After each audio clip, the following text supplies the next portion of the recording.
Alrighty then. Welcome to another exciting biomedical imaging class. In our last exciting class, we assigned a midterm, and the people here apparently are the only ones who care. Nobody else cares. Bottom line, the midterm was to do a median cut image color quantization on a grayscale image. The grayscale image is unremarkable in almost every sense except it's 16 bits per pixel and not a color image. Normally when we do color requantization, we start with a color image. But in this case, we're starting with a gray image. And what makes this image a gray image? What's the difference between a color image and a monochrome image? Okay, what's a color image? All right. Right, exactly right. If red equals green equals blue, then what you have is a grayscale image. And typically, when red equals green equals blue, there's no point in representing in memory the red, green, and blue values. You just call the whole thing the gray values. And then when you go to display it, you copy red, green, and blue from the gray values, and you're there. So when we look at a biomedical image of an MRI, we do not see color. What we see are gray values, but they have reasonably good dynamic range. They go to 16 bits. So what that means to us as image processing people is that our 24-bit RGB color requantization algorithm, while valid, is implemented for the wrong image type. And because it's the wrong image type, we have to re-implement the algorithm.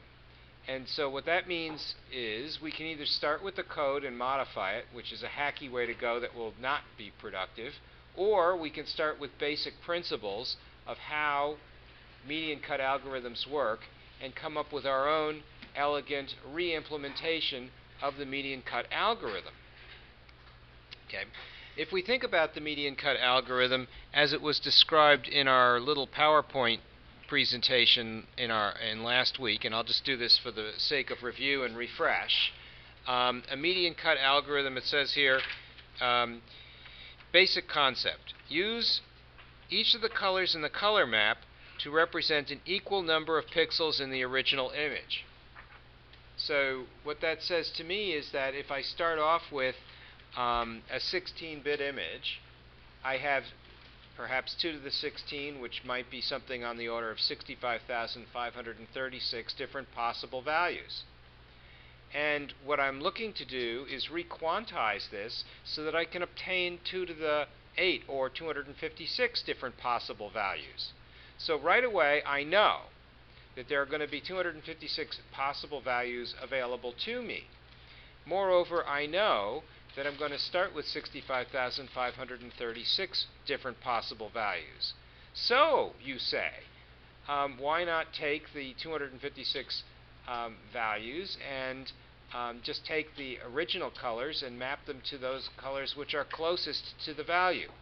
And the answer is you can do that, but you won't have the median cut algorithm. You'll have a different algorithm. So then you could say, well, what if we just take the most popular pixels based on the histogram and then use those with the colors that are closest to them? And the answer is that's the popularity algorithm, not the same algorithm. So now we go back to the original median cut algorithm, which is the one that we're attempting to target. And we say, okay, what is the basic idea here? It says, well, if you have 256 different colors and you have, let's say, 10,000 pixels, then what you're going to be doing is you're going to have 256 colors divided into 10,000 pixels so that each color represents the same number of pixels. What does that mean to me? Well, if you take, I don't know, 10,000 and divide it by 256, you're probably going to get, what, 1,000 over 25, which is like 100 over 2.5. So you'll probably have something on the order of 50 pixels for every color. So what you're really doing is you're binning the pixels. You're categorizing the pixels. And so then the question becomes, how should you categorize the pixels? Right? And that's where the median cut algorithm has something to say. So my first question is, how do you know how many colors there are in an image? That is, how many different colors. I know how many different possible colors there could be in a 16-bit image. That's 2 to the 16. But there's nothing to say that I have 65,536 pixels. And moreover, I could certainly have way more than that. And if I do, the number of different colors is quite possibly somewhat less, if not a lot less than that. So how do we count how many colors there are in an image? Yes, sir? Use a traveling window to look at each pixel and tag it in a data structure. A traveling window might be a reasonable idea. Though, what would the size of that window be? So basically you're just going to scan one pixel at a time. Okay, this is it.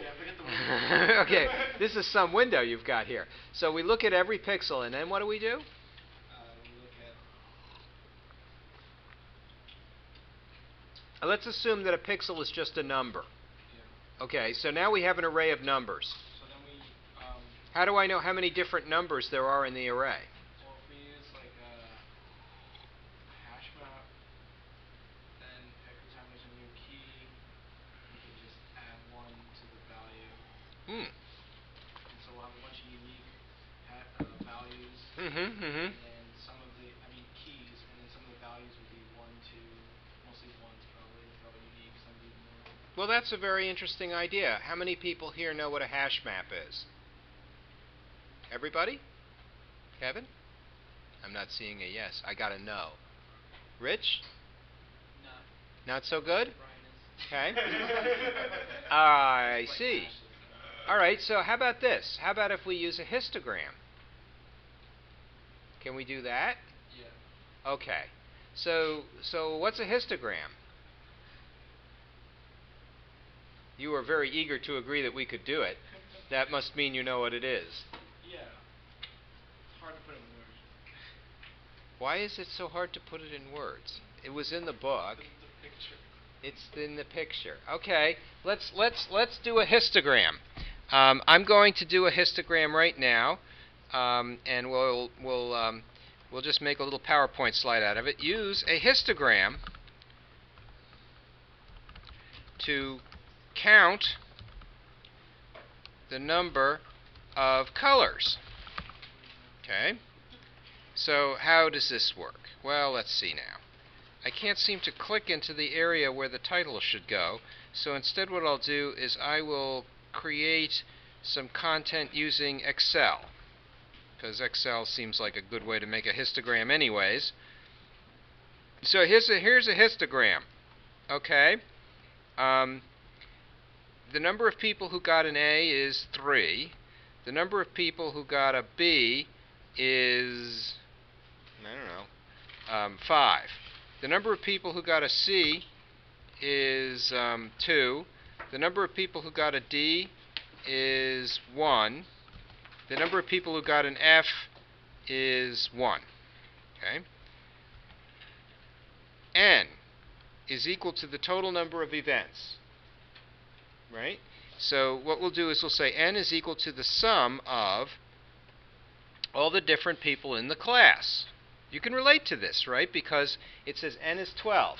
Every time a student gets a grade, that is a random variable getting a value.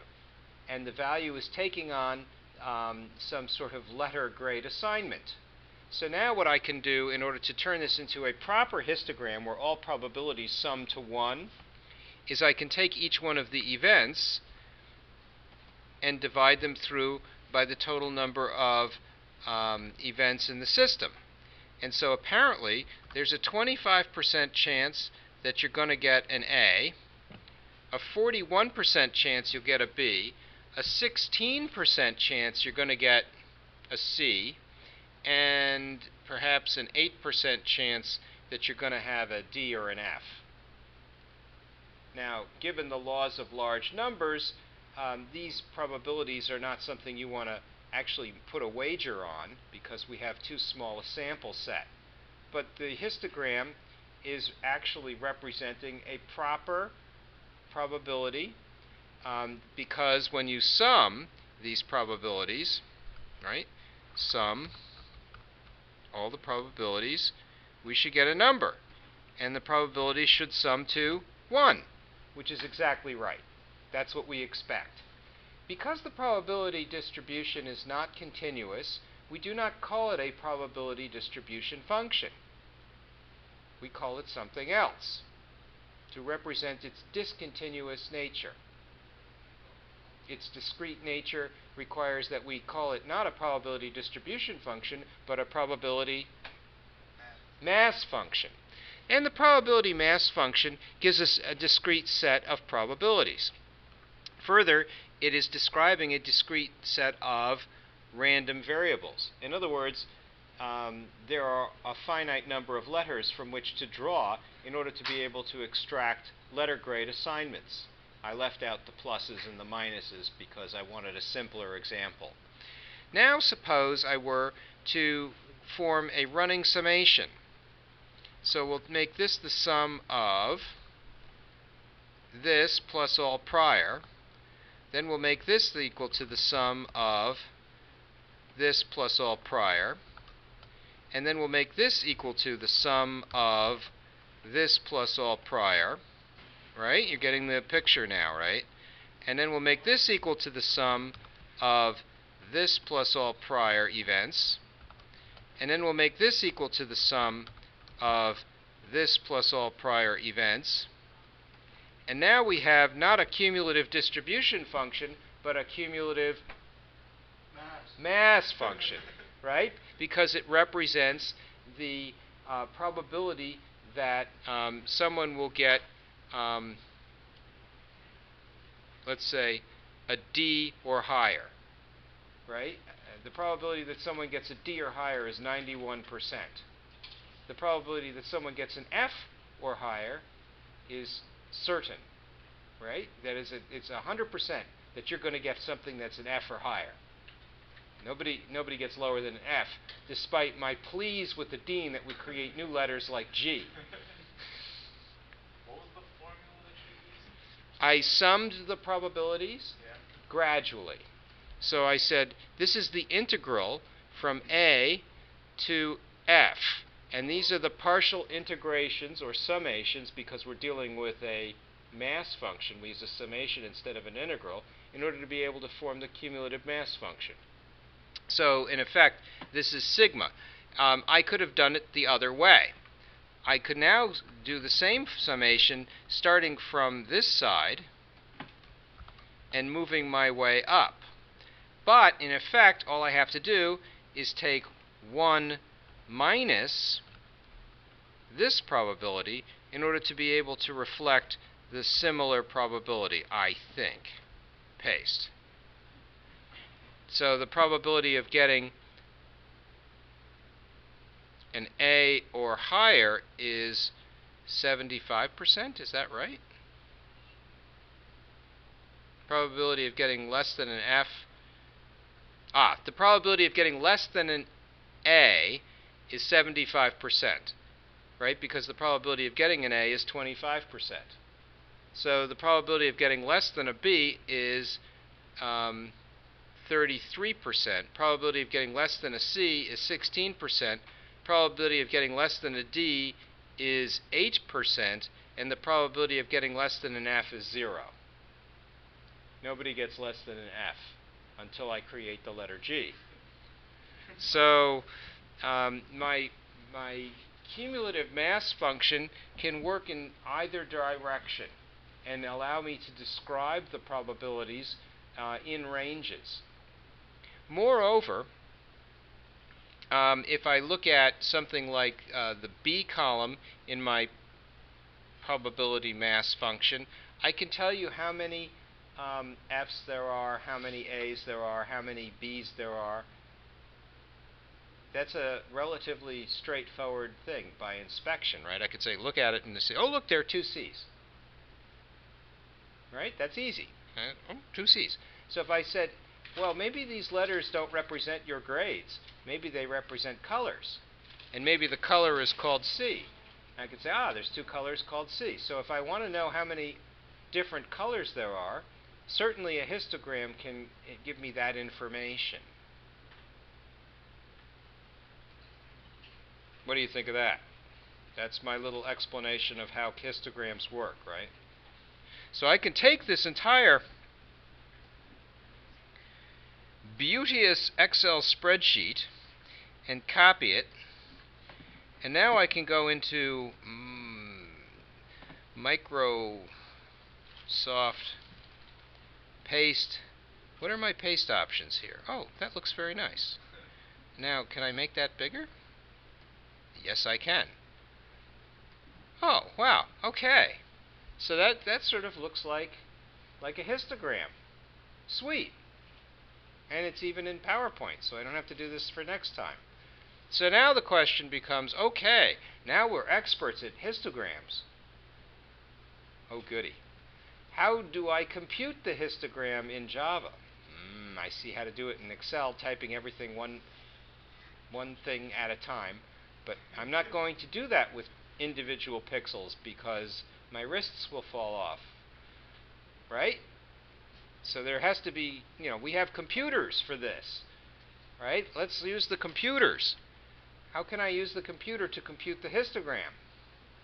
I have to count the number of events where each event is going to be a pixel that has a value, and then I'm going to count how many values occur as I use my window with exactly 1 pixel in width, traveling across the array of values. Yes, Brian? What kind of data structure would you use to store that? I like an array. We could use fancy things like hash maps, and I have done that before. But it is the case that simple is good, and so I prefer simple. So how about if we try to use an array? So we'll build an array. Okay. And oh, look what it just did. That's not what I wanted. Now what is it doing? Holy mackerel! Can I close this? I wanted to insert a slide. I thought Control M would do that, but apparently I was wrong. Just File, New. I want to insert a slide. I don't want to create a new PowerPoint presentation. File, New, blank presentation. You just threw me a terrible curve here. What is it with you? Don't save. Wait, no, save. Yes, cancel. Stop. How about if I just go in here, mouse right, and say New Slide?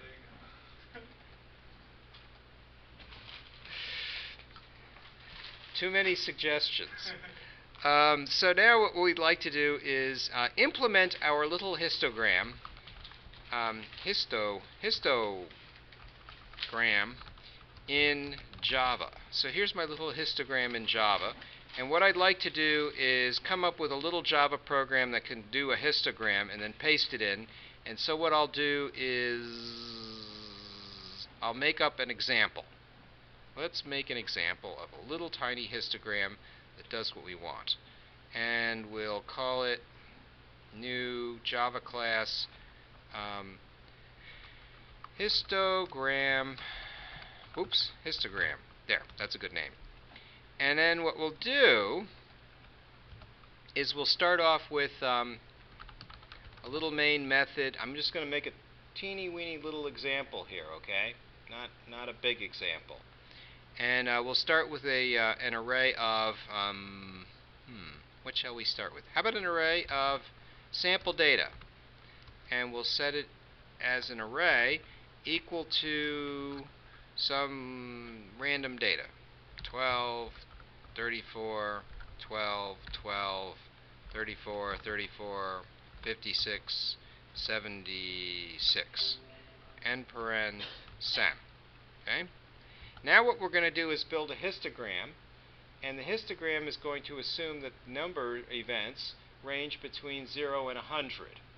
So what we'll do is we'll create our little histogram here, integer h, and it's going to be equal to integer of 100. So that says, it says it's an error because I forgot the new thingy. Just a minute. New, there. Did it. So now here I'll put it in a comment and it'll say something like the histogram assumes values from 0 to 100. Well, let's say 99. Or 100 inclusive if you prefer. No, 100 exclusive. 0 to 99. So now what we'll do is we'll populate our histogram. If we find a 12, we'll increment the 12 row. If we find a 34, we'll increment the 34 row. So I'll write a little for loop with my little traveling window with exactly 1 pixel in length, as Brian put it. Integer I equals 0. Integer I equals 0. I is less than a dot length. I plus plus. And now what we'll do is we'll say h of, sorry, sir, question? It's possible to make the text a little bit bigger. So it's just hard to see. Is it possible to make the text bigger? Just a little bit. Oh dear.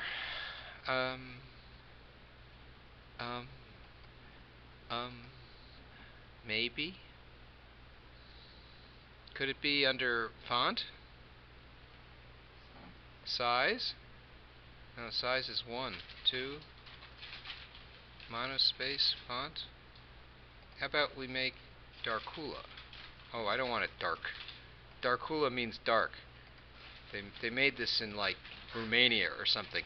Let's make a special font, a special scheme, and we'll call it the Kyle scheme. That way we'll know where this comes from. So now what we'll do, I can see the sort of fonts that they're dealing with here. What if this number, I don't know why this isn't sized properly, but let's give it a number like 14. Enter. Did that make it bigger? I don't think so. We'll try it again. So font, let's try 24. Oh, yeah. Apply. Okay. Yeah, how's that? I'm formatting for That's a little intense. It's not good? You don't like that? I can see it very well. You guys want to sit a little closer? I can see it. Looks good to me. It works. It's not too big? No. I'll have to hit carriage return a lot as a result. I'm formatting for television. So now what we'll do here is, geez, I could improve the resolution of my screen now. But then, of course, everything will get smaller.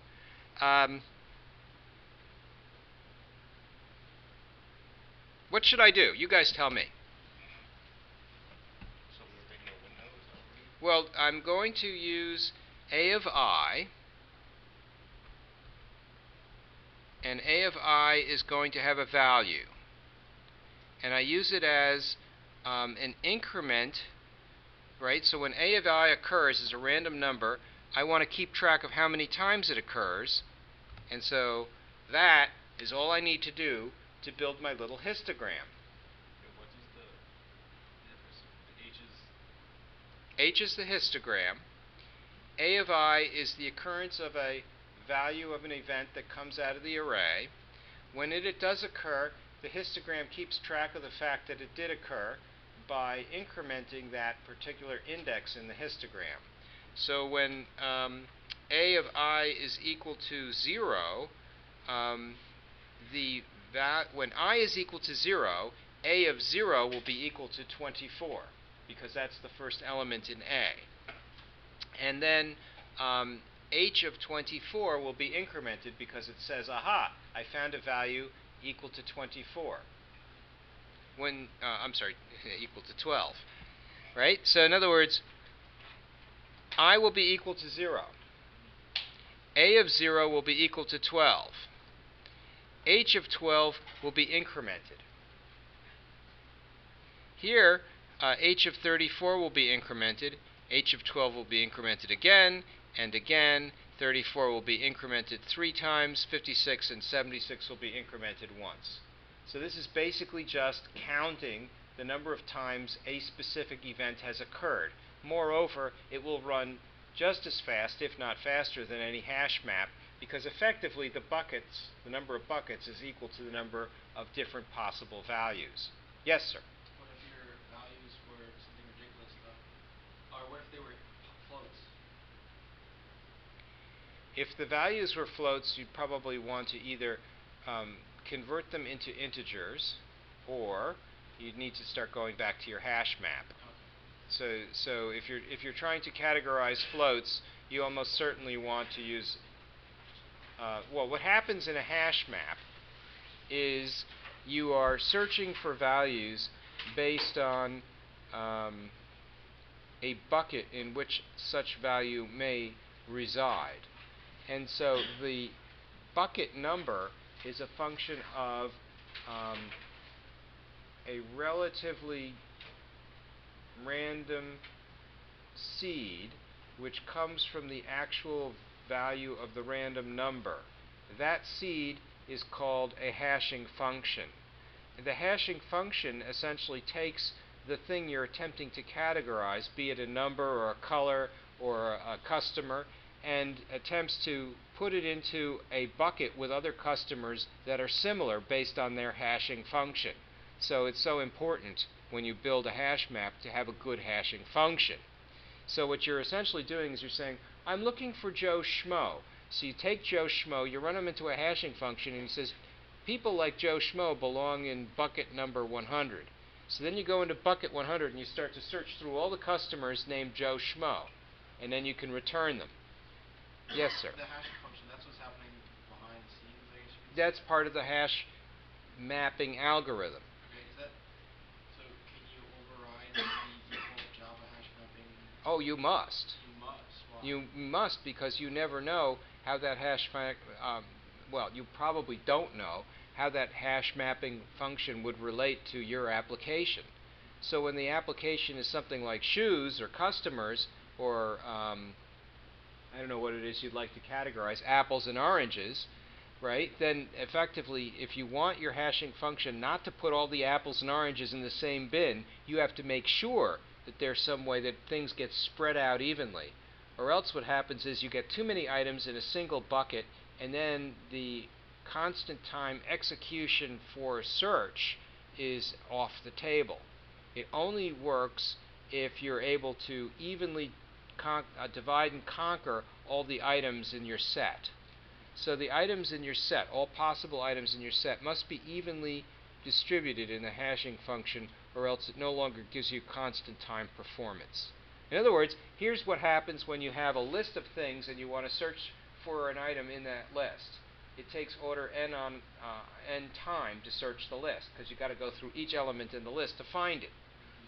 In general, it takes exactly, on average, n over 2 searches to find the item in the list. But if you take the list and you break it up into 100 even chunks, and then you want to search and you know which chunk to look at, well, you cut the time down by an order of magnitude.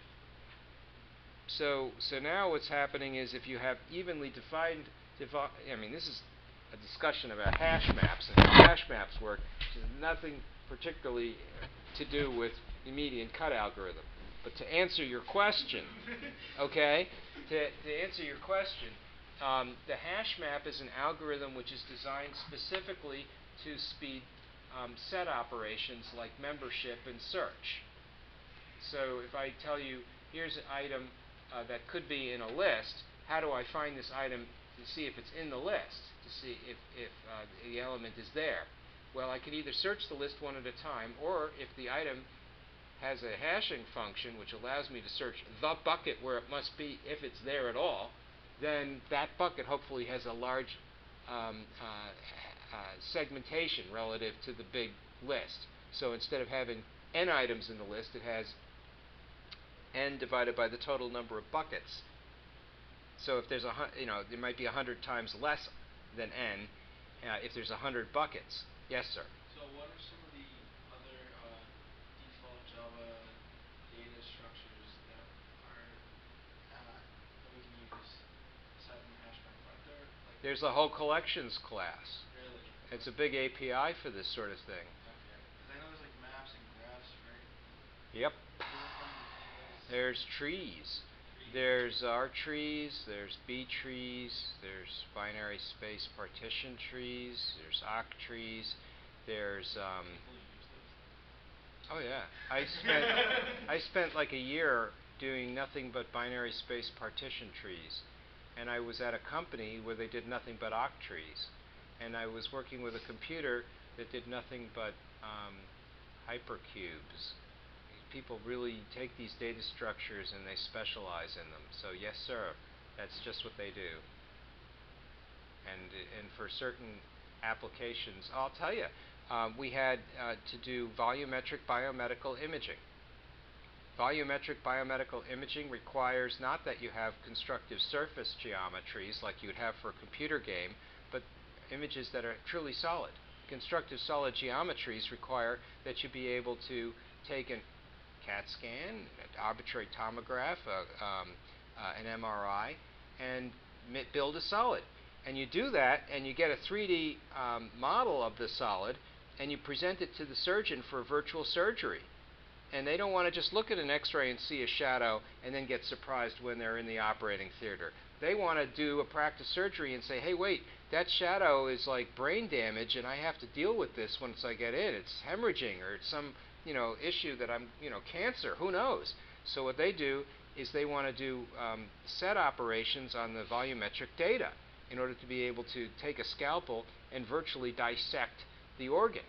So what they'll do for volumetric data is they'll find something just right for constructive solid geometry. In our case, it was a regular subdivision system called octrees, and we were working at Phoenix Data Systems, and it was called the Phoenix Image Generator, also known as the PIG, and we were selling it to hospitals. And the only reason it went out of business is because it hired 90 engineers in its first year and had cash flow problems because hospitals were very slow to pay. So we were shipping product, high performance volumetric, back in the 80s. So this is one of those things when entrepreneurship wasn't a fashion back then. So in fact, you could use octrees or some other regular subdivision system for doing color reduction, color requantization. There's an octree algorithm which does exactly that. It uses regular subdivision in the three-dimensional space of RGB in order to be able to requantize color in an image. Octree algorithm. I have a question. Oh, goody. So, are there any of those data structures that support string indexed arrays? Yeah, sure, you betcha. Which one is that?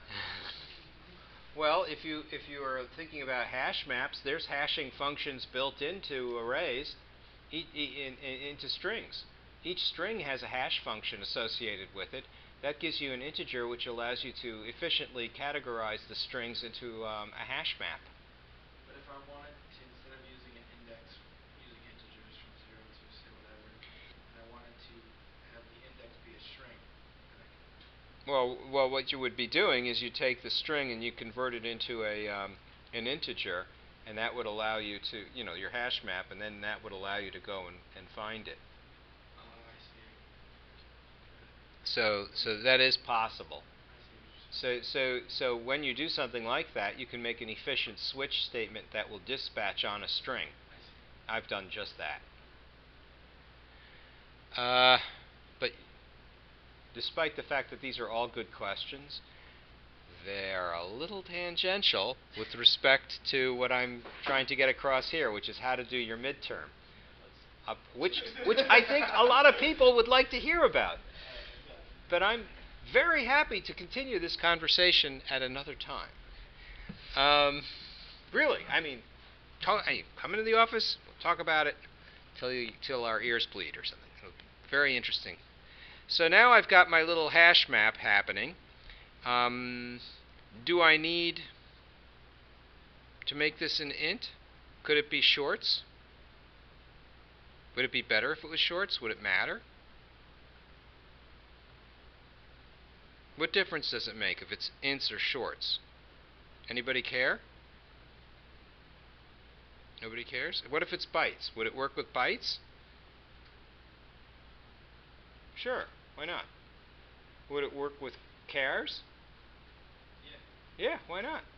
Yep, chars. Chars are unsigned quantities which can be converted into numeric quantities and used as indexes into arrays. So I could make a histogram based on characters. So now let's assume that I'm happy with this idea. It runs reasonably fast, right? And if there's n elements in array A, it will run in order n time. And now I can print this. Print utils dot print alt enter, and now h and does it work? Who knows? What does that do anyway? Ah, so probably I ought to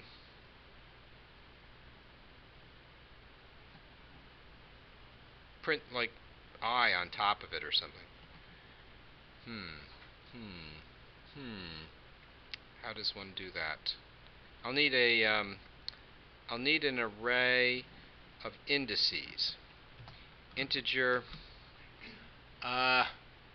index of equal new integer of 100 n paren sem, and probably need to populate it with numbers that range from 0 to 99. Integer, oh I know, how about a for loop? For integer I equals 0 while I is less than index dot length I plus plus. And now I think maybe something bad happened. What did I do wrong? Why is it unhappy? Oh, typo. Thank you. Much better. So then, yeah, why not? Would you prefer another number?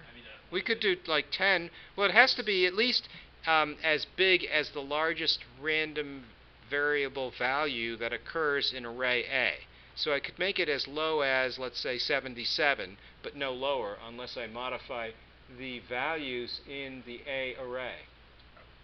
Otherwise, I will get an index out of bounds exception at runtime. So now what I'm going to do is I'm going to populate my index with values I, and then when I print, I shall print both H and I, well, index, and now when we see the actual index number, there'll be a number of times that number has occurred directly underneath it.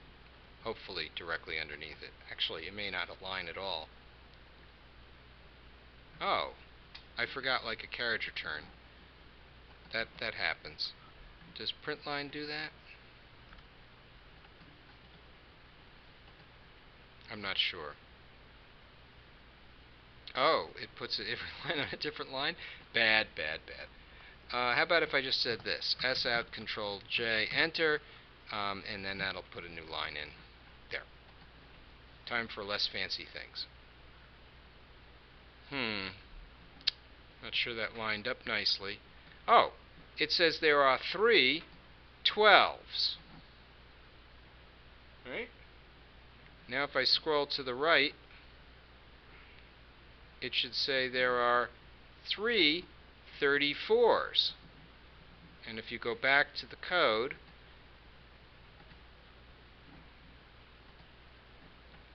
you can see there's 1, 2, 3 12s and 3 34s. So that's exactly what you would expect. So I have been able to tell you the total number of different numbers that have occurred, assuming each one of these numbers is a random variable's value, where the random variable is the occurrence of a specific value. These could be temperatures, and this will tell you how many times that particular temperature has occurred. And that might be, let's say, the low temperature of the day. 12. This winter it was 12 degrees 3 times. It was 34 degrees 3 times. 56 degrees once, 76 degrees once. We had a cold winter. And you could even say that was the low for the week. And so that would give you a grand total of a certain number of weeks and the low for the week in each one of those weeks. What do you think of that? It's a histogram. Got that? Histogram. So now let's assume that you're happy with this idea of the histogram. How would you read in an image and compute the actual histogram for the image?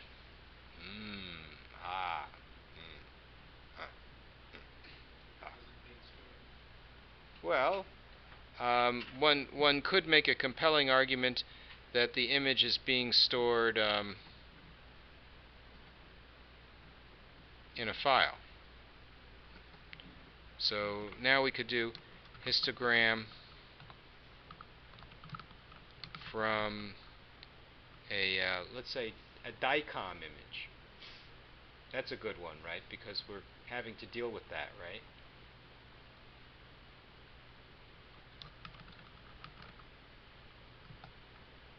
So then, if that's the case, how do I obtain a DICOM image? Well, I guess first I have to know what file it's in, right? So file F equals, oh dear, Alt-Enter, file, okay. File feudals, feudal.get read file. Select a DICOM image.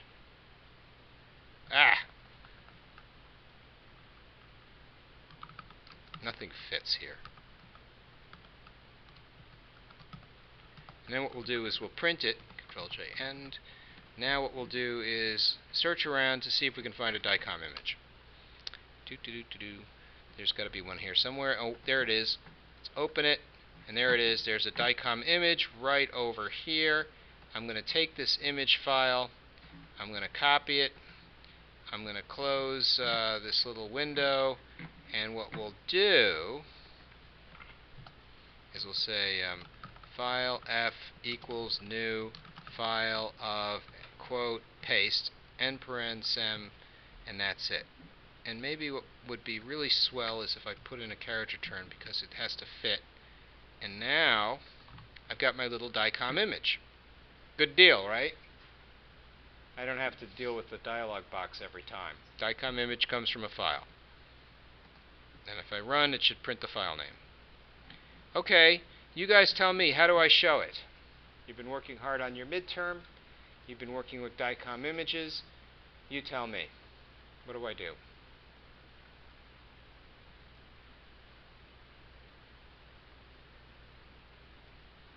I'm not doing your midterm for you.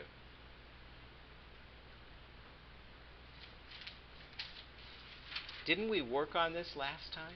Not really. A little bit. Didn't I display the DICOM image for you? I know, you're probably telling them to do that. And how did we do that? Isn't there like a package here called DICOM. See? And there's like a reader. And there's like a file reader in here.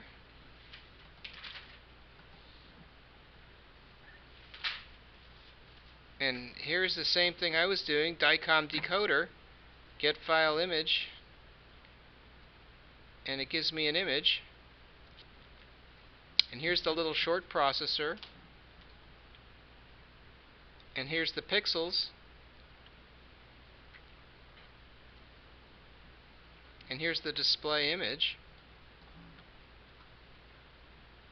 But at the end of the day, this is the little chunk that we cared about, which takes a file coming in and gives me back an image. That right there is what we used from last time.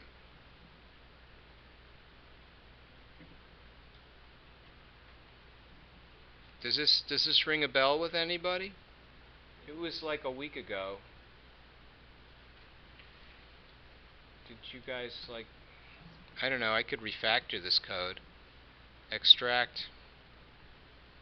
Method. He won't let me. Huh. He won't let me. Why won't he let me? Well, I can tell you this. I can copy it instead of extracting it. And after having copied it, I can go to my histogram for DICOM image doodad and paste it on in. And now, what's his problem?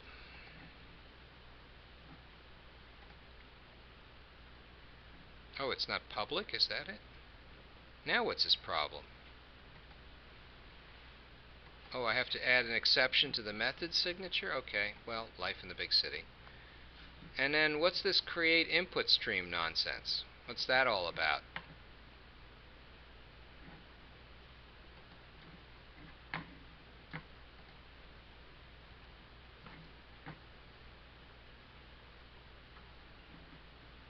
I need this?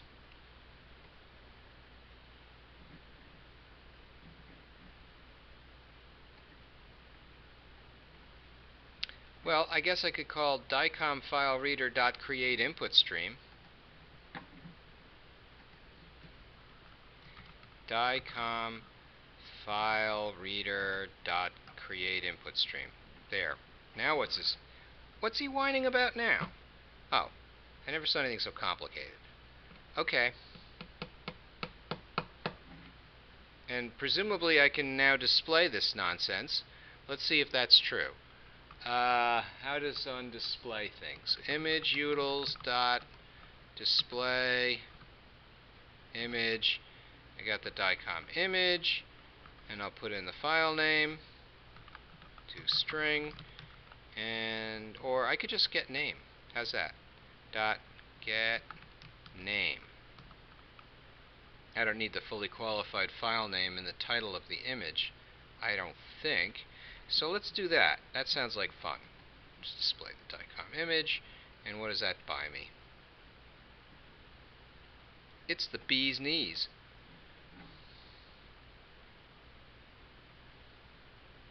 What do you think?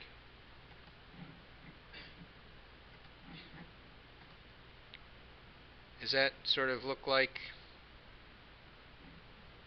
You know what you can do with something like this is you could probably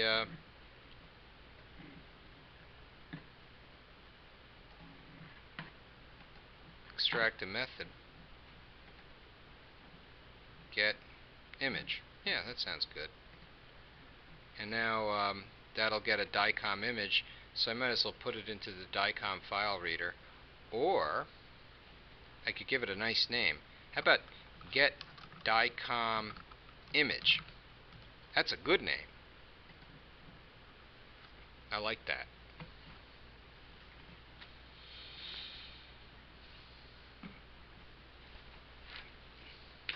How am I doing?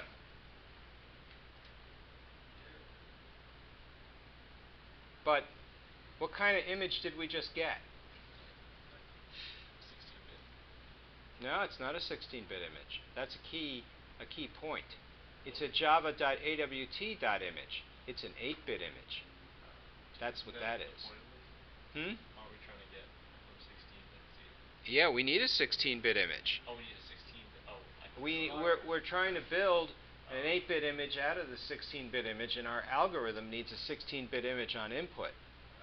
So what we really want to do, since we're able to open this and display it, is we want to convert it into an 8-bit image from a 16-bit image using the median cut algorithm.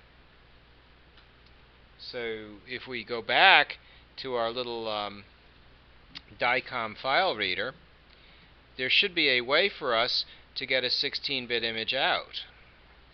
And in fact there is.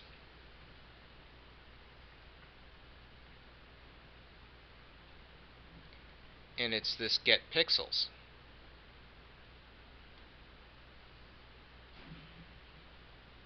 So once you have a short processor and you want to get the pixels, you can go about getting a short image bean, and now the short image bean gives you a two-dimensional array of short.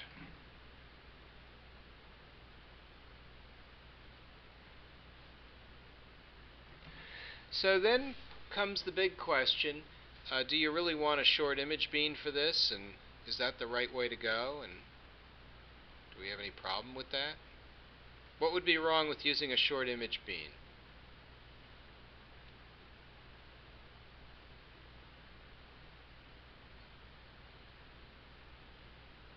Okay, what's a short image bean? Not sure. It's all over the place in the book. You guys reading the book at all? This week. Not this week? Well, a short image bean, let's go over it. Since we're using it, we better know what it is. It's 3 arrays. They're two-dimensional arrays, and they're arrays of short, right? 16-bit quantities.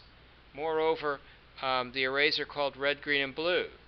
But wait, didn't somebody tell me this is a black and white image, grayscale image, and red, green, and blue are the same colors? So if that's the case, isn't the short image bean terribly wasteful? Yes, terribly wasteful. Do we care?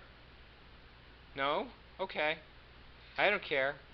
This is not going to be the world's fastest, most space-efficient algorithm. But if it makes the midterm work properly, that's okay with me. You have a question, Brian. You want to use a hash map? Stop it. I was going to say, if we wanted to get rid of this and make our own little thing, we would just need one short level, right? Yes, that's exactly right. As a matter of fact, the short processor does just that. Except the short processor is not storing it as a two-dimensional array. Well, why use a short image bean when we could just use a short two-dimensional array? You could use a short one-dimensional array.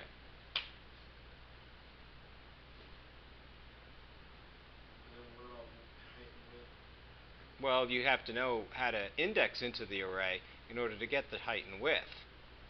So if you're going to use a short, as a matter of fact, the most efficient way to do this, if you want to be space efficient, is to use a one-dimensional array of short, and then if you want to convert it into a two-dimensional array, you do that as a post-process.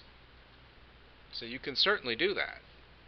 In fact, if you look at the DICOM file reader, you can see how you do that. Here's how you index using X and Y into a one-dimensional array, assuming you know the height.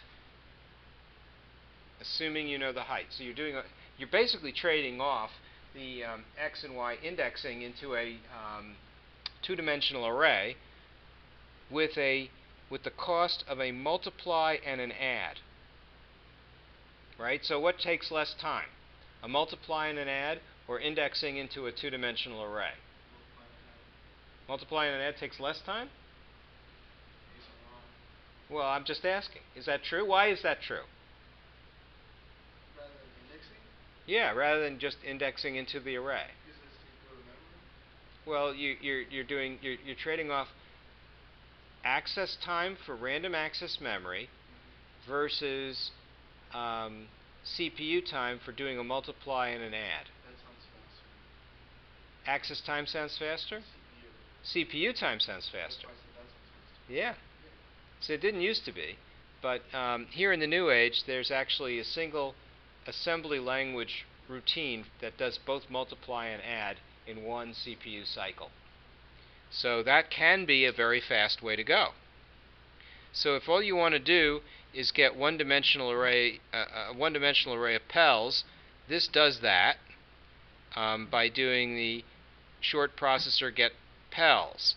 And if you want to see how to get a short processor, you go and get yourself an image reader, and you call get short processor, and then you get pels, and you're there. So then the question becomes, is there a convenient way to get an image reader? Looks like there is. As a matter of fact, if we go back to get histogram from DICOM, there's already an image reader.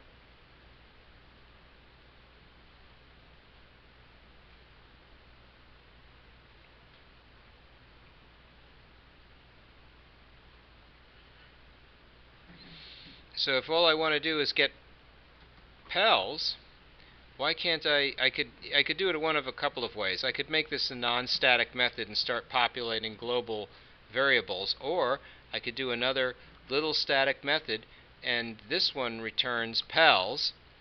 Let's call it an array of short, and it'll be get DICOM pels.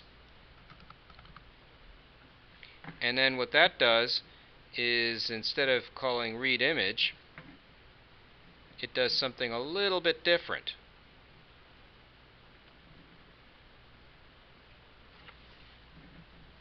I'm having a little trouble with the font size, Kyle. Make it a little smaller. I can? Yeah. You don't think that would crimp your style there? Yeah, that's a little. Image reader dot get short processor, and that returns, Control Q, a short processor. S-H-O-R-T, processor, SP, equals,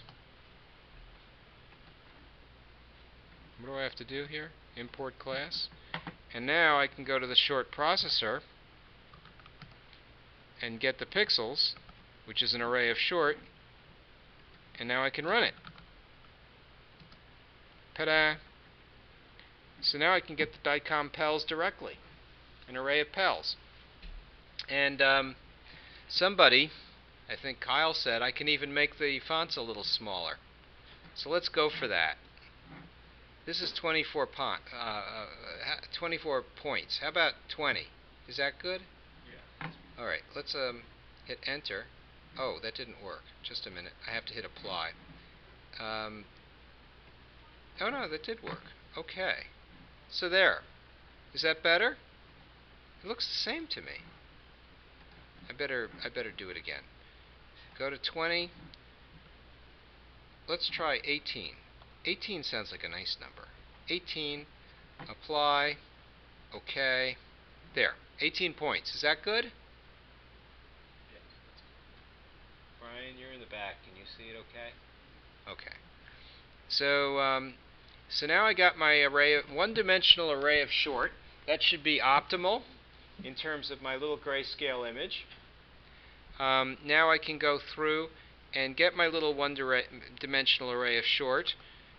Short, I guess short is lowercase. Short pels equals get DICOM pels of f and parensem. What is his problem now? Oh, right. Make it an array of short. I like this style better. So now what?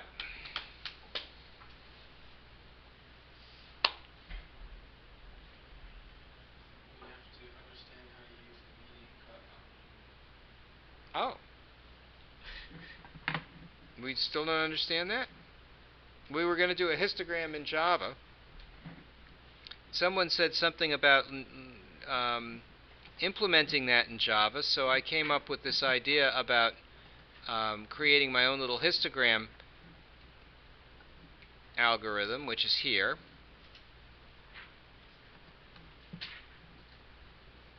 Copy it. Go back over in here. Can I paste that in? Oh, yes, I can. How about that? And why isn't this nice? So here's my little histogram algorithm. Let's go back. So we know what a histogram is. We understand median cut algorithm. It says given 100 pixels and 100 colors, each color represents 10 pixels. Well, I can tell you how many pixels there are based on the length of an array. Which array would that be, I wonder? How many pixels are in the image?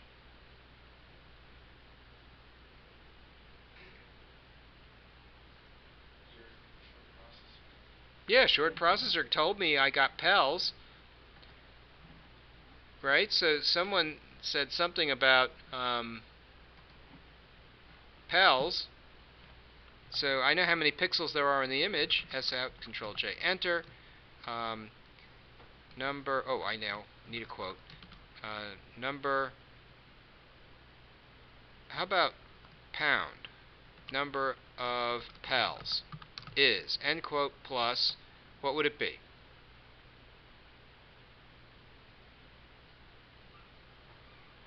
Pels dot length.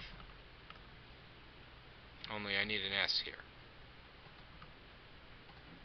Does that sort of float your boat? That should like work, right? Ah, null pointer exception. Get DICOM pels.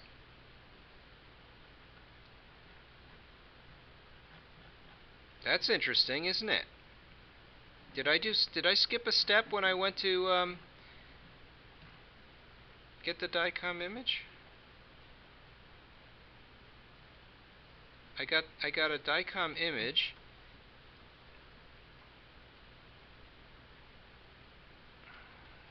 Now I'm getting the DICOM pels. I must have done this before. Here's the DICOM file reader. This like works, right? Let me just run it just to be sure. Making a short processor done. Here's the pels.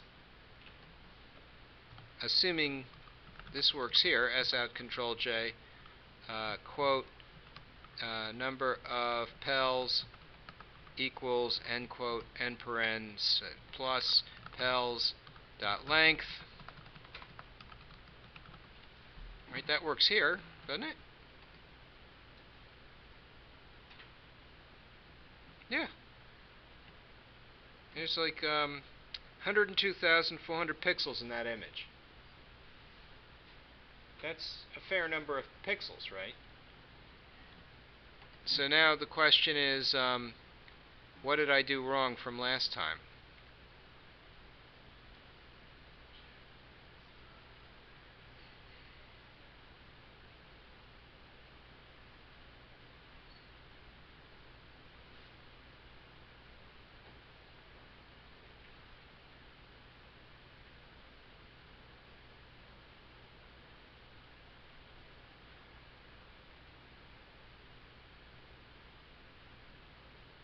Okay, so let's look at this. It says here I create an input stream, but then I have to do a read image. If I create an input stream and just get the short processor without doing a read image, it comes up null. So it says to me, I'd better do the read image first, and then it seems like I've lost something by not doing this prior to calling get short processor. So what I'll do in my little histogram for DICOM is I think I have to do a read image first. and create input stream. Wasn't that something I did in the DICOM file reader as a public DICOM file reader dot create input stream? And now he's going to make an image that we throw away. That sounds terrible. And then I can get my short processor and it shouldn't be null. Maybe. Yep. So I had to call read image for whatever reason before I could before I could get the short processor. That's interesting. I wonder why. I'm not going to care about that right now, as long as it works. It's obviously not efficient. The efficient way to do it would be to do it in one pass and make a little global variable out of the pels. Oh, well, we could certainly do that.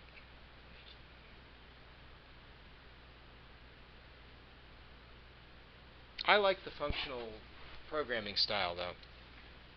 You pass a file in, it gives you the shorts back, it counts the number of pels, and now we're ready to build a histogram.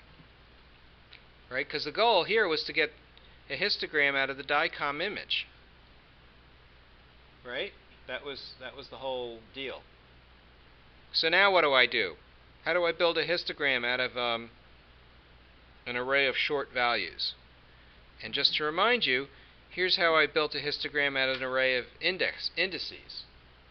So if I said, geez, I like this algorithm, it sounds like fun. This is a histogram with ints. Histogram with ints. How would I make a histogram with shorts?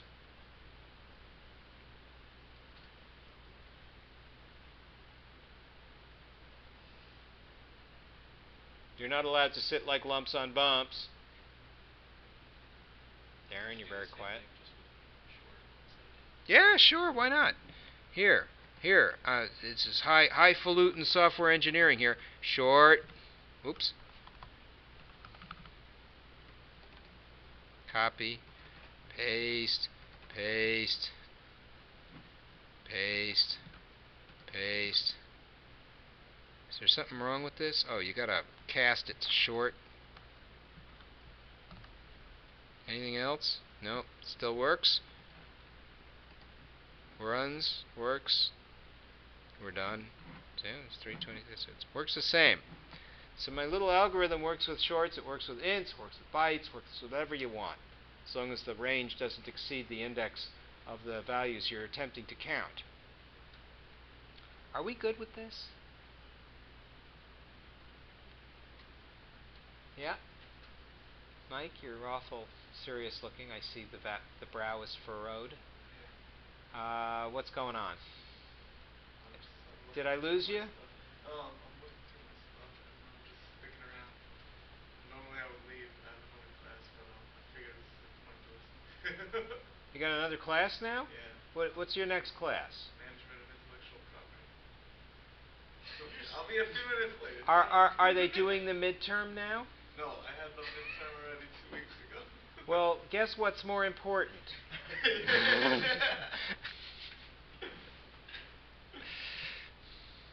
I mean, I'll record this and all, but I think you want an opportunity to ask questions, so this is it, man. Do they record their lectures? No, that's all right. Well, what are you gonna do? Is that Mike Blake who teaches that? Yeah, exactly. Yeah, I know him. He's cool. He should be able to help you out. Tell him I told him it was okay for you to cut his class. He likes it when you do that. All right. So here's my little histogram doodad.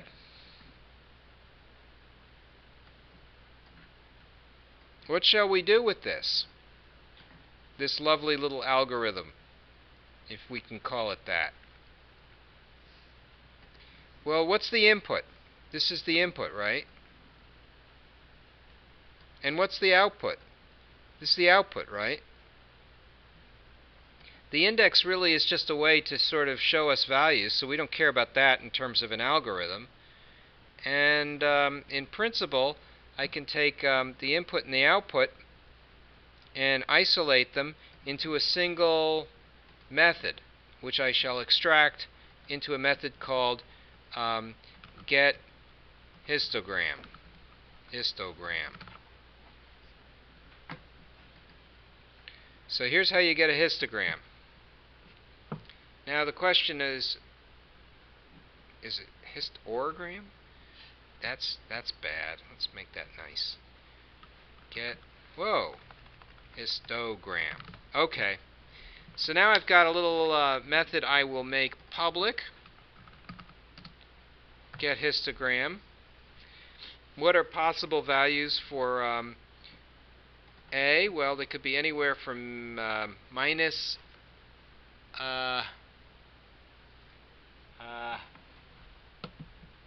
if we have minus values, that's going to mess us up, huh? You can't use minus values as an index. But anyways, I could probably put in something like this. 32,768. So, will that work? This is a big question. What are valid values for a short?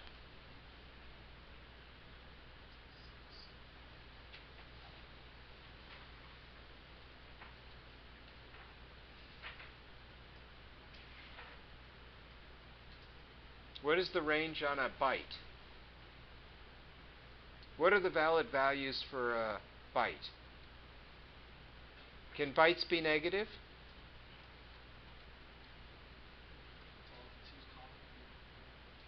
Bytes can be negative.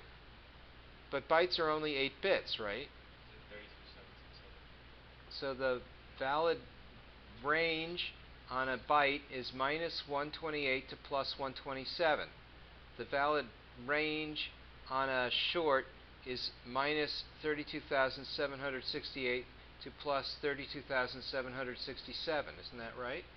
Yeah. So then the valid range includes negative numbers. But what happens if you use a negative number as an index into an array? Yes. Nothing good. Nothing good. So if you want to shift it, you could add 32,768. 32,768 plus whatever the value is, getting a maximum number of 65,536, which is twice 32,768, right? That would be like 2 to the 16. So if we use the upper limit of 65,536, that means we have to have 128 K bytes allocated to store our shorts. That's 2 bytes per short. And when we go and take the index of A into the short, if A is less than 0, we're going to have to add 32,768. This could be a mess. This might not work at all. But we'll try it. Okay? So let's get the histogram first, and then when we start to see errors in this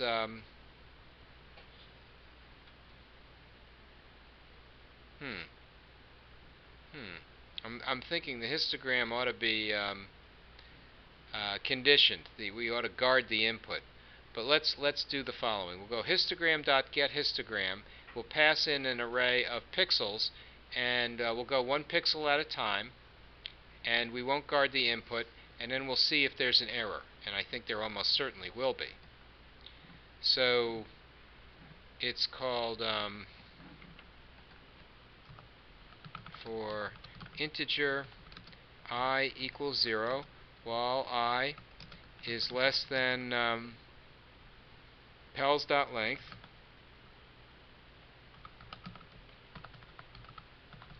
Oops, length, I plus plus,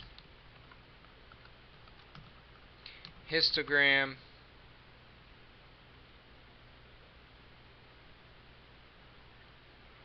oh, I don't need a for loop. The whole thing has a for loop already, right?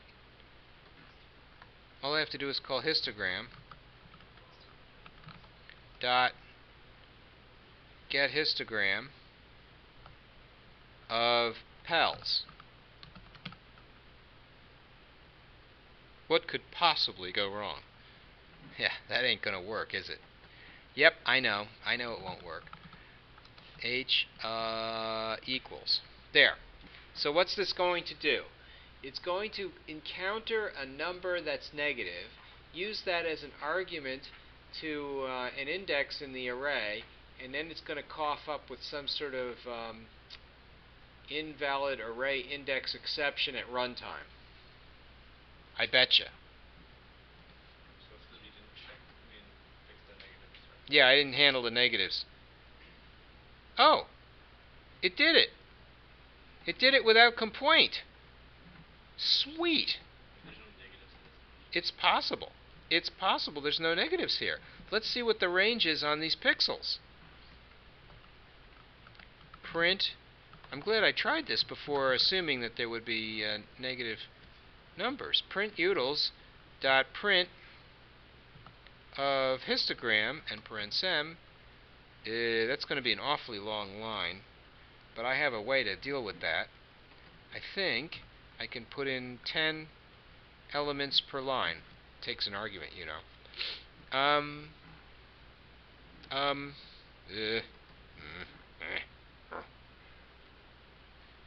Ooh, it's got an awful lot of zeros.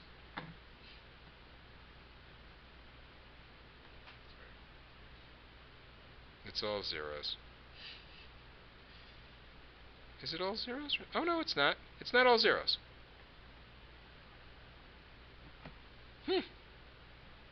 So there's an awful lot of, you know, it doesn't go to a very, we can get the minimum and maximum value here. Actually, that's a very good point. That's something we would always talk about, like when I was doing the thing with Minshew. If we weren't coming to close enough to our max capacity, then we knew that we were underexposed. Huh? I mean, or we thought so anyway.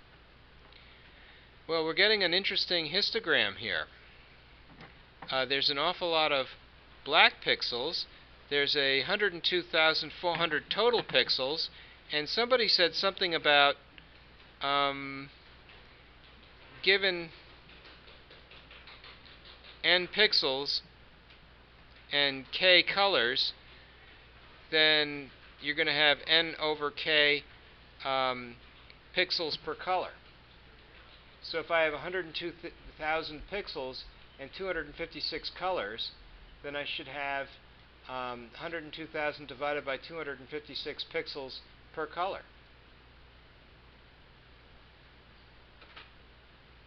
Right? Does that sort of make sense? So I can identify how many total different colors there are at this point. I can also say how many pixels there are at each color. I can even give you the probability mass function of the image, which is pretty cool. I now know the histogram for the image, which is nice. It may not be using the full dynamic range of the image, but I don't care.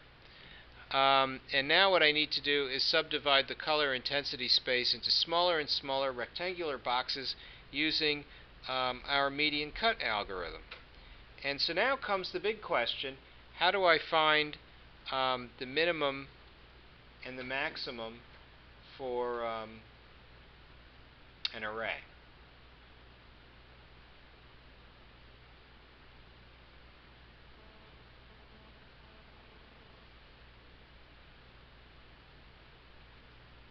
Couldn't you loop through it?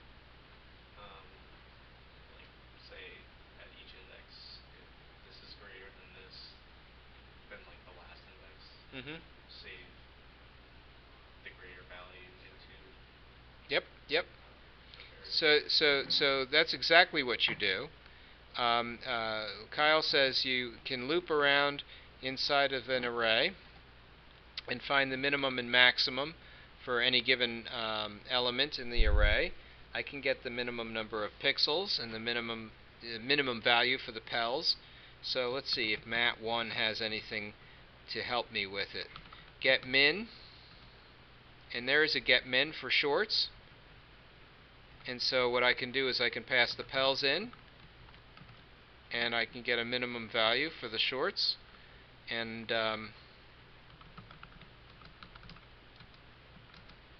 that's min. And I can probably do the same thing for the max. Shorts max equals mat1 dot get max, and I can put in the pels. And in fact, if you look to see how this thing is implemented, you can see, aha, this is just what Kyle said. But wait a minute. What's wrong with this? He's using 255 as the min. Shouldn't the min be a relatively high value, like 65,536? Because remember that we said the values can range from 0 to some large number. Yeah, we start with the minimum being something like short dot max value, and that should be 32,767. Why would you want it to start at the max value? Because almost everything that comes in will be less than that, and so it will become the new min. Oh, okay, sorry. You have to invert your thinking. When you're searching for the min, you start high. Then when you encounter a random variable that's lower, you say, aha, that's lower than the highest thing it could be. That must be the new min. And so for the max value, you start with the lowest variable it could be, short dot min value. And then when you're at negative 32,768, which is what I expect short.min value to be, and it is, then when something comes in that's higher than that, it'll say, aha, that's my new max value. So you start low when you're searching for max, you start high when you're searching for min. Does that make sense to people? Yeah. So now I've got my little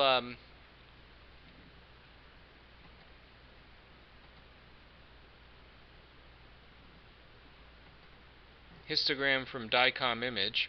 I got the min and the max. I could probably print that. I think that would be educational, right? S out, Control J, enter. The min is end quote plus min. The max is quote plus max, end paren sem. I don't really need to print the whole histogram at this point. I can just print the min and the max. The min is 0, the max is 355. So that's a very low number. Wow. So even though we have what is supposed to be a 16-bit image, its range is very poor. It's not making good use of the dynamic range. Yeah, it seems like it's underexposed. However, when you do an MRI, there are many images, and this is just the first of a sequence. And so what they do, tomography is slicing. They're taking several slices or cross-sections across in increments which are a function of the minimum amount that you can move the stage. So what happens is when I go into an MRI machine, they put me on a platen, and the platen moves back and forth. So they put the person inside the machine. And so as the machine scans you, you are incrementally moved along inside of the machine, and then it does cross-sectional scans, taking slices. And so it uses what's called a radon transform, which we'll talk about later, in order to be able to formulate the image as you move into the machine. So this is just the first image, and that's just a cross section, and it'll slice in through the whole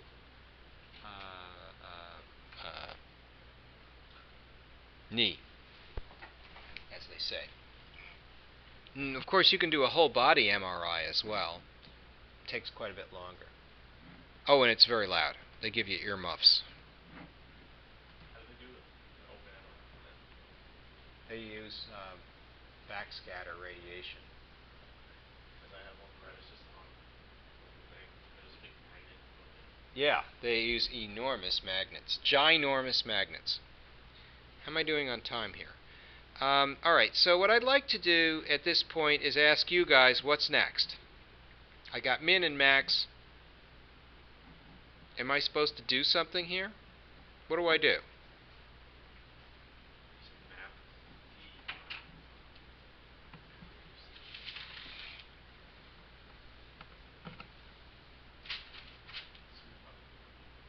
Yeah, I was supposed to find the median.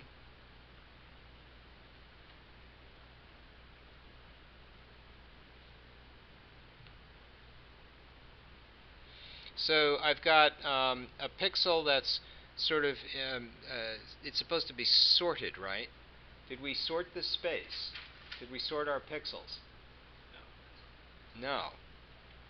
So it says here, for every newly created box, sort the enclosed points along the longest dimension of the box.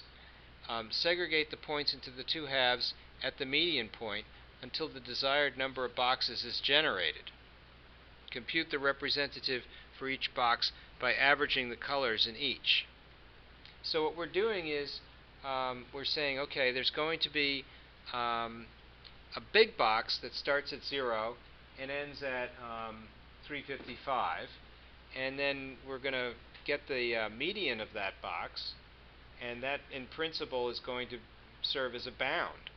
So if I were to take those pixels and proceed to sort them, I might be able to identify individual colors. So now the question becomes, how would you proceed to take the box and segregate it into two halves? How would you take an array and cut it in half? Well, let's assume I had an array of 10 elements and I wanted two arrays of 5 elements each. Do you have a function for sorting? I'm talking about cutting arrays in half, not sorting. I do have a function for sorting. I would use a for loop, and then depending on my index, I would take those values and I think there's a function to make an array out of an array. Didn't you divide the length by 2? Yeah, divide the length by 2. And classify the rest as like an array. Yeah, make two arrays, each one length by 2 in length, and then you have to take the first half of the array, copy it into the first array, and then take the second half of the array and copy it into the second array. That copy process though, isn't there something in the library? There is an array copy which you can call, which will facilitate doing this efficiently. So, not to put too fine a point on it, what we'll do is we'll make a little slide. Let's see now, how does one do this? New slide. Splitting arrays. How do I... splitting arrays in Java. That's good. S-P-L-I-T-T. Arrays in Java. So let's do a thing about just this basic function. Let's learn how to split an array in Java. I think that's a good idea. So, because we're going to need this, right? So what I did was I created a little example under arrays and vectors called array split. And here's my little example. It's got 12 elements in an array, and they're populated with numbers 0 through 11. And then what I did was I said, let's write a function that gets the first half of the array, and then we'll print it. And then what we'll do is write another function that gets the second half of the array, and then we'll print that. And so now all I need to do is write get first half and get second half. That's my, contribution to computer science right there. So then I think it was Brian who said something like, Oh, there's a function for copying arrays. Don't know. Somebody said that. Oh no, Kyle. Kyle, it was Kyle. No, it was Brian. Oh, top of the class. Oh, I think Kyle just got Brian's A. Yeah, right. There's a thing here called arrays.copy of range, and then you give it a minimum range and the maximum range, and it copies the array that you pass in, and it's very efficient. You can use a for loop for this, okay? But apparently somebody decided that it's better if you do it in C, and they made it optimized or something. So get first half, get second half. It's taking ints. I can make it public. I could probably make it so that it works with something not ints. What would be good? How about shorts? Shorts are good. Copy, paste, paste, paste. There. And then I can write the whole thing over again so it works with shorts. Paste, paste. Put it in a short, because everything we're doing here is short, right? Paste, paste. And now it should just work. Working with shorts. And we'll just do a quick run, make sure it works, and let's see what happens here. The first half of the array is 0, 1, 2, 3, 4, 5. The second half of the array is 6, 7, 8, 9, 10, 11. Let's try and change the array length so that instead of being 12 elements, it's 7. I like a nice odd number to see what happens. And it's 0, 1, 2, and 3, 4, 5, 6. So that's exactly what I want. So my little get first half, get second half now works for ints, and it works for shorts. And all I did was I said, use a.length on 2 to get the first half midpoint, and it starts at a.length.2, but it essentially starts one after that for some reason, and then only goes up to the a.length part. I think it stops one short of a.length.2, and it stops one short of a.length by design. Because if it went right up to a.length, it would almost certainly be an array out of bounds exception at runtime. Right? Because we're starting to number arrays at 0. So somebody smart wrote arrays copy of range. How this is implemented? Well, they used a system array copy. That's what they did. And system array copy, well, it's this big humongous thing, and somebody optimized the heck out of it, and it goes into the memory and does stuff in C, and who the heck knows what else it does.